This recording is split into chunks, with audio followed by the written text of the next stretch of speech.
all the time. So I've learned the chenda, I've learned the mridangam, I'm learning Malayalam, I'm learning how to draw. I can draw with my feet, but not with my hands. Vikram Sarabhai sir and Mrinalini ma'am, they're just Amma and Appa for you.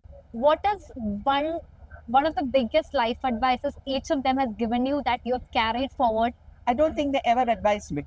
What would I be don't care. I don't care for legacy. Get a bad review, I would cut out the paper and I would make a paper boat and I would sink it in my tub. And I continue doing so.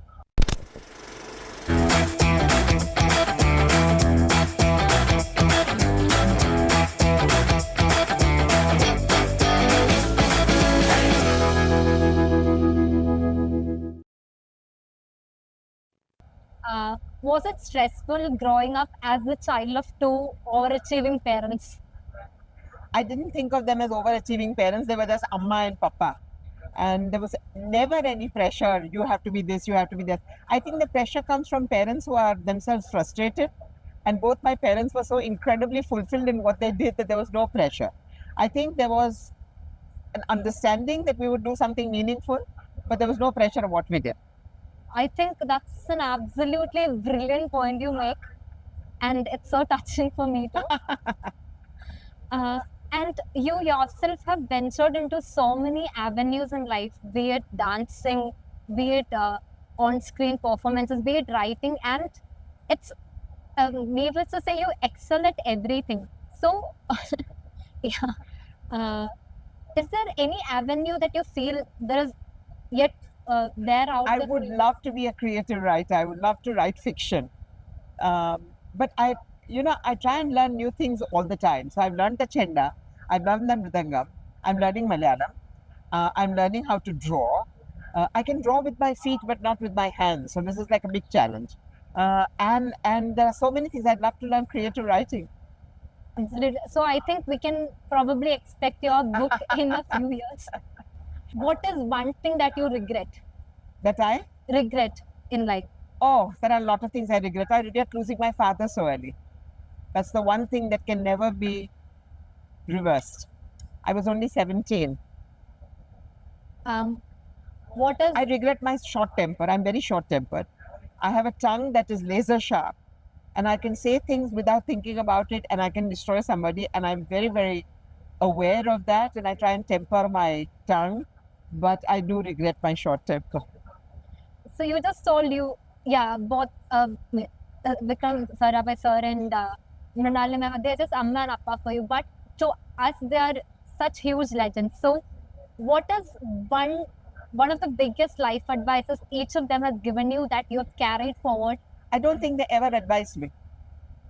I think we learned by looking at what they did. And I remember one thing very clearly. I must have been 5 and my brother was 11, and Papa was teaching at Harvard.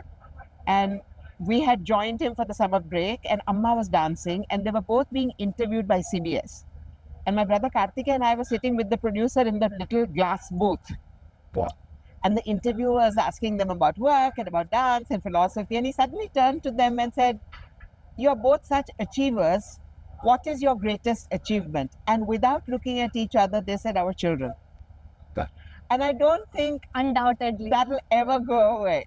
That gave a sort of sense of not being threatened, of not being competitive with them, but of always putting your own standards to make them proud. So it wasn't pressure, but it was that we wanted to make them feel that that all that they had given us was bearing fruit.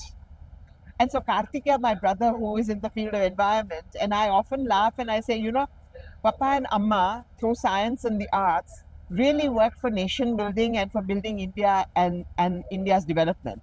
And you, through the environment, I, through the arts, are doing exactly that. So somewhere our parents are looking at us and saying, "Ha ha ha, you thought you could get away from this, did you?"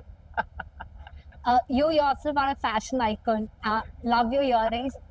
Who are your fashion icons?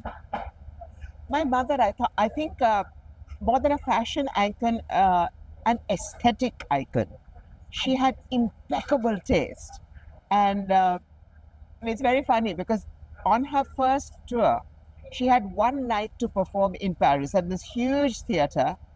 And the next morning she could have either had a career in international dancing or it would have gone to zilch. And she used to tell me the story about how she was quickly changing from Kathakali in the intermission to Bharatanatyam, and she didn't have a chance to put on her second earring. And the next morning, the biggest reviews had Mrinalini sets a trend with 1 year. And I wonder if they're somehow stuck in my childhood subconscious somewhere. So It's for incredible. me, it's also my push against patriarchy, because patriarchy sees everything as, properly in a square, in a rectangle. But in nature, nothing is ever equal. So who said one has to wear 2 earrings the same? Absolutely. So, what is the legacy that you would want to leave behind when people hear your name? What would be I don't care. I don't care for legacies. I live today, and I don't care at all if there is a legacy or if there is no legacy. Who cares? what is the best feedback you've ever got, and what is the worst feedback that you've ever got for your work? I hate questions that make me choose one over the other. The best the best review I ever got was I was dancing at the Teatrico Olimpico in Rome, where my mother had danced 11 years before that. And a journalist from this paper called the Il Messaggero wrote that whereas when you see Mrinalini dance, you think of Shiva, the very austere, the very inward, the very ascetic. And when you see her daughter dance, you think of Krishna, the very playful, the very mischievous. And even today, so many years later, it just seems to me so true. And it's the best review I ever had. The worst review I think I've ever had, the worst comment that I have ever had. Let me think. I don't even remember. When I first started my career and I would get a bad review, I would cut out the paper and I would make a paper boat and I would sink it in my tub. So all the bad reviews and the bad things in my life I've sunk in tubs, and I continue doing so. Oh, have you felt that physically doing it has helped you? Yeah, knock I out did the- it physically for the first few times, and then I just sink them. That's an absolutely brilliant strategy.